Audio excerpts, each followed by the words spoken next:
আজি আপোনালোকৰ লগত মই অন্য এটা খবৰ শ্বেয়াৰ কৰিম বিশেষকৈ আজিৰ খবৰটো মই টিউটৰ গুৰুসকলৰ কাৰণে এটা গুৰুত্বপূৰ্ণ খবৰ আপোনালোকৰ লগত শ্বেয়াৰ কৰিম আপোনালোকে স্কিপ নকৰি সকলো ভিডিঅটো চাই থাকিব আৰু এতিয়ালৈকে যদি আমাৰ চেনেলটো ছাবস্ক্ৰাইব কৰে নাই কাইণ্ডলি ছাবস্ক্ৰাইব কৰি দিব নিশ্চয় আপোনালোকে স্ক্ৰীনত ফটো কৰিছে আমাৰ টিউটৰ ছাৰ বাইদেউ সকলে আপোনাৰ যোৱা 15 ছেপ্টেম্বৰ তাৰিখে মাননীয় শিক্ষামন্ত্ৰী গৰাকীক তেখেতৰ ভাগৃহত লগ কৰিছিলে আৰু সেই লগ কৰোঁতে আমাৰ শিক্ষামন্ত্ৰী গৰাকীয়ে যি ধৰণৰ প্ৰতিশ্ৰুতি প্ৰদান কৰিলে হয়তো আমাৰ টিউটৰ ছাৰ বাইদেউসকলৰ কাৰণে কিঞ্চিত পৰিমাণ হ'লেও আমি ভাল খবৰ আহিব বুলি আমি আশাবাদী আৰু সেয়েহে আমাৰ টিউটৰ ছাৰ বাইদেউসকলৰ লগত কি আলোচনা হ'ল সেই বিষয়ে আপোনালোকৰ লগত শ্বেয়াৰ কৰিম আপোনালোকে স্কিপ নকৰি শেষলৈ ভিডিঅ'টো চাই থাকিব নিশ্চয়কৈ আপোনালোকে জ্ঞাত যে আমাৰ শিক্ষামন্ত্ৰী গৰাকীয়ে বিভিন্ন সংবাদ মেল যোগে হওক বা বিভিন্ন সময়ত তেখেতসকলে বিভিন্ন ধৰণৰ মন্তব্য কৰি আহিছে আৰু ইয়াৰে উত্তৰ বিচাৰি আমাৰ ধেমাজি জিলাৰ যিসকল টিউটৰ ছাৰ বাইদেউসকল আছে তেখেতসকলৰ নেতৃত্বত আমাৰ কেন্দ্ৰীয় কমিটিৰ আমাৰ সভাপতি আমাৰ ৰবীন্দ্ৰনাথ বৰগোহাঁই ছাৰ উপস্থিত আছিল আৰু বিশেষকৈ আমাৰ ধেমাজি জিলাৰ যিসকল প্ৰতিনিধিবৰ্গ তেখেতসকলৰ সহযোগত আমাৰ সেইসকল টিউটৰ গুৰুৱে আজি আমাৰ মাননীয় শিক্ষামন্ত্ৰীক লগ কৰিবলৈ সক্ষম হ'ল আৰু শিক্ষামন্ত্ৰী গৰাকীয়ে যি ধৰণৰ প্ৰতিশ্ৰুতি প্ৰদান কৰিলে হয়তো আমাৰ টিউটৰ ছাৰ বাইদেউসকলে তাতে সন্তুষ্ট নহয় তথাপিও আমি কিঞ্চিত পৰিমাণ হ'লেও যদি তেখেতসকলে আমাৰ কাৰণে যদি পজিটিভ কিবা খবৰ দিয়ে তেনেহ'লে নিশ্চয়কৈ আমাৰ কাৰণে এইখিনি গ্ৰহণযোগ্য বুলি আমাৰ টিউটৰ ছাৰ বাইদেউসকলে আশা কৰিছোঁ যিহেতু আমাৰ টিউটৰ ছাৰ বাইদেউসকলক শিক্ষামন্ত্ৰী গৰাকীয়ে কোৱা মতে বিভিন্ন আইনী বাধা থকাৰ বাবে এতিয়া বৰ্তমান সময়ত যিহেতু আমাৰ টেটৰ কথা উল্লেখ কৰি আহিছে আৰু স্পেচিয়েল টেট পাতিবৰ কাৰণেও আমাৰ সেইসকল টিউটৰ গুৰুৱে আমাৰ মাননীয় শিক্ষামন্ত্ৰী গৰাকীক অনুৰোধ জনাইছিলে কিন্তু আমাৰ শিক্ষামন্ত্ৰী গৰাকীয়ে যিহেতু আইনী বাধাৰ বহুতো প্ৰক্ৰিয়া তেখেতসকলে হয়তো আমাৰ টিউটৰ ছাৰ বাইদেউসকলক দেখুৱালে আৰু সেইবাবে বৰ্তমান স্পেচিয়েল টেট পাতিব পৰাও তেখেতসকলৰ হয়তো আপোনাৰ কণ্ডিশ্যন নাই বুলি তেখেতসকলে আমাক জানিবলৈ দিয়ে আৰু সেয়েহে আমাৰ টিউটৰ ছাৰ বাইদেউসকলে ইয়াৰ বিকল্প কি আছে বুলি সুধোতে হয়তো আমাৰ শিক্ষামন্ত্ৰী গৰাকীয়ে আমাক জানিবলৈ দিছে যে আমাৰ টিউটৰ ছাৰ বাইদেউসকলৰ যিখিনি দৰমহা সেই দৰমহাখিনি 100% বৃদ্ধি হ'ব বুলি তেখেতসকলে উল্লেখ কৰিছে 10 অক্টোবৰ কেবিনেটৰ আগত সেইখিনি সিদ্ধান্ত হ'ব তেতিয়া গম পাব বুলি তেখেতে জানিবলৈ দিছে আৰু আমাৰ টিউটৰ ছাৰ বাইদেউসকলে তাতে সন্তুষ্ট নহয় তেখেতসকলৰ আৰু এটা প্ৰশ্ন কৰিছিলে আমাৰ কিমানকৈ বৃদ্ধি হ'ব আমাৰ 10 অক্টোবৰৰ আগত আপুনি জনাব লাগে বুলি কওঁতে তেখেতে নিশ্চয়কৈ আমাক জানিবলৈ দিলে যে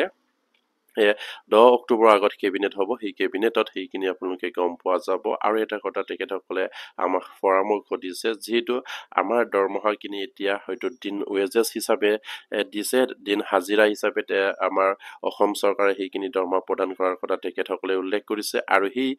ৱেজেছটো কেনেকৈ চেলাৰীলৈ কনভাৰ্ট কৰিব পাৰে সেয়া শিক্ষামন্ত্ৰী গৰাকীয়ে সেইখিনি বিষয়ে চিন্তা চৰ্চা কৰি আছে বুলি কৈছে সেইখিনি আমাৰ কাৰণে হয়তো পজিটিভ কাৰণ আমাৰ দিন হাজিৰা হিচাপে বৰ্তমান দৰমহা দি আছে ৱেজেছ হিচাপে আৰু তেখেতে উল্লেখ কৰা মতে অহা কেবিনেটত সেই ৱেজেছখিনি চেলাৰীলৈ কনভাৰ্ট কৰিব পাৰি নেকি তাকো চিন্তা চৰ্চা কৰিছে বুলি তেখেতসকলে উল্লেখ কৰিছে আৰু যিসকল আমাৰ টেট শিক্ষক কণ্টেক্সচুৱেল আছে টিকাভিত্তিক যিসকল আমাৰ টেট শিক্ষক কৰ্মচাৰী আছে তেখেতসকলৰ দৰে আমাকো সা সুবিধা প্ৰদান কৰিব পাৰে নেকি সেই বিষয়ে তেখেতসকলে চিন্তা চৰ্চা কৰিছে বুলি উল্লেখ কৰিছে আৰু আমাৰ টিউটৰ ছাৰ বাইদেউসকলে তেখেতক খৰ জোৰে অনুৰোধ কৰিলে যে আমাৰ বিষয়ববীয়াই যদি টিকাভিত্তিক শিক্ষক কৰ্মচাৰীৰ দৰে আমাকো যদি সা সুবিধা যদি অসম চৰকাৰে দিব পাৰে নিশ্চয়কৈ আমাক দিয়ক আৰু আমাৰ দাবী সেইখিনি হ'ব বৰ্তমান যিখিনি টিকাভিত্তিক শিক্ষক কৰ্মচাৰীয়ে যি ধৰণৰ সুবিধা পায় আপোনাৰ চৰকাৰী সকলো সা সুবিধা পায় ঠিক তেনেকৈ আমাৰ টিউটৰ ছাৰ বাইদেউসকলক এটা দিয়াৰ ব্যৱস্থা কৰিবৰ কাৰণে আমাৰ শিক্ষামন্ত্ৰী গৰাকী আগন্তুক যিখিনি কেবিনেট হ'ব সেই কেবিনেটত তেখেতে উত্থাপন কৰাৰ কথা উল্লেখ কৰে আৰু সেয়া খুবেই এটা আমাৰ কাৰণে হয়তো পজিটিভ খবৰ বুলি ক'ব লাগিব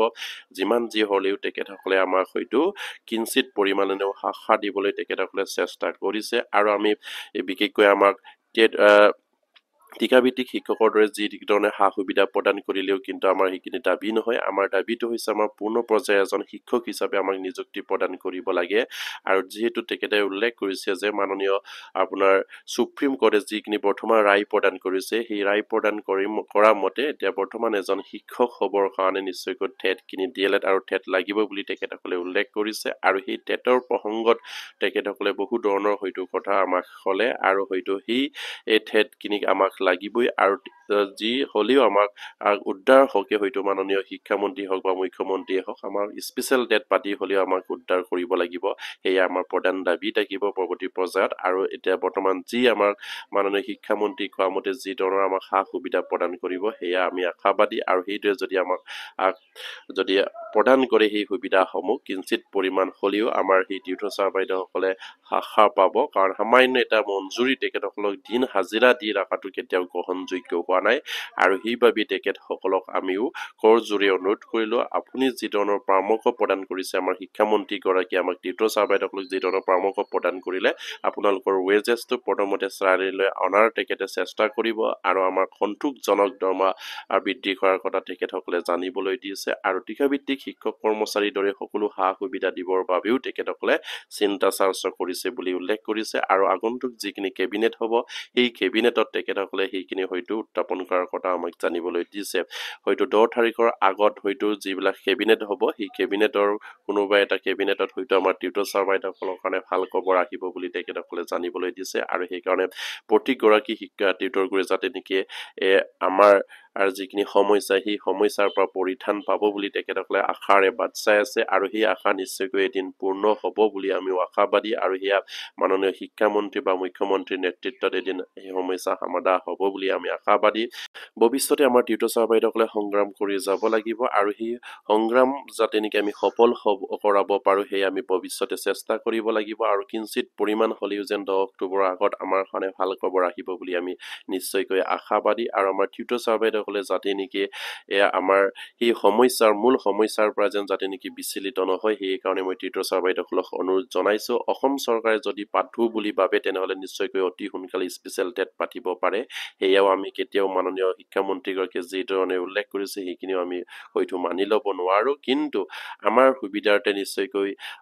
তেখেতসকলে 10 অক্টোবৰৰ আগত যদি কিবা কৰিব বিচাৰিছে তেনেহ'লে নিশ্চয়কৈ আমি সেইখিনি গ্ৰহণ কৰিম তাৰ পাছতেই আমাৰ হয়তো আমাৰ যিখিনি সংগ্ৰাম সেই সংগ্ৰামখিনি আগুৱাই লৈ যাব লাগিব কাৰণ আমাক পূৰ্ণ পৰ্যায়ৰ শিক্ষক হিচাপে নিযুক্তি নকৰালৈকে আমাক আপগ্ৰেড নকৰালৈকে আমাৰ সেই সংগ্ৰাম চলি থাকিব আৰু সেইকাৰণে প্ৰত্যেকগৰাকী টিউটৰ ছাৰ বাইদেউসকলে যাতে নেকি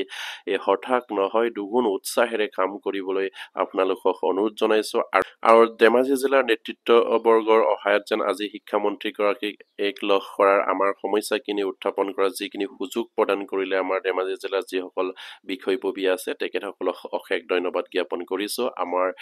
টিউটৰৰ সমস্যাখিনি যেন আপোনালোকে মাননীয় শিক্ষামন্ত্ৰীৰ ওচৰলৈ আনি বা শিক্ষামন্ত্ৰীক লগ কৰা এটা সুযোগ প্ৰদান কৰিলে আমাৰ টিউটৰ ছাৰ বাইদেউসকলক সেয়া আপোনালোকক অশেষ ধন্যবাদ জ্ঞাপন কৰিছোঁ ভৱিষ্যতেও এনেধৰণৰ কাৰ্যসূচী নিশ্চয়কৈ আমি হাতত ল'ব লাগিব আৰু আমাৰ সমস্যা যিদিনালৈকে পূৰ্ণভাৱে সমাধান নহয় তেতিয়ালৈকে আমি সংগ্ৰাম কৰি যাব লাগিব আমাৰ এটাই দাবী আমাক টিউটৰ বা টিচাৰ আপগ্ৰেড কৰিবই লাগিব সেয়া অসম চৰকাৰে যি ধৰণৰ প্ৰচেছ কৰি আমাক আপগ্ৰেড কৰে সেয়া তেখেতসকলৰ বিষয় কিন্তু আমাক টিউটৰ বা টিচাৰ আপগ্ৰেড কৰিবই লাগিব যদি টেট লাগে টেট পাতক আৰু আজি অসমৰ মাননীয় শিক্ষামন্ত্ৰীগৰাকীয়ে হয়তো স্পেচিয়েল টেট পতাৰ কিছু অসুবিধা আমাক দেখুৱাইছে কিন্তু এই অসুবিধা তেখেতসকলে দেখুৱালে নহ'ব যদি অসম চৰকাৰে কৰোঁ বুলি কৰে নিশ্চয়কৈ আমাৰ টিউটৰ ছাৰ বাইদেউসকলৰ উদ্ধাৰৰ হকে আমাৰ সেই টিউটৰ গুৰুসকলৰ কাৰণে বিশেষ টেট তেখেতসকলে অনুষ্ঠিত কৰিব পাৰে আৰু সেই বিশেষ টেট অনুষ্ঠিতৰ জৰিয়তে আমাৰ টিউটৰ ছাৰ বাইদেউসকলক যাতে নেকি উদ্ধাৰ কৰে সেই আশা কৰিলোঁ আৰু প্ৰতিগৰাকী টিউটৰ গুৰু যাতে নেকি এইখিনি খবৰ পাই আপোনালোকে শ্বেয়াৰ কৰি দিব আৰু এতিয়ালৈকে যদি আমাৰ চেনেলটো ছাবস্ক্ৰাইব কৰে কাইণ্ডলি ছাবস্ক্ৰাইব কৰি দিব নমস্কাৰ জয় আইকন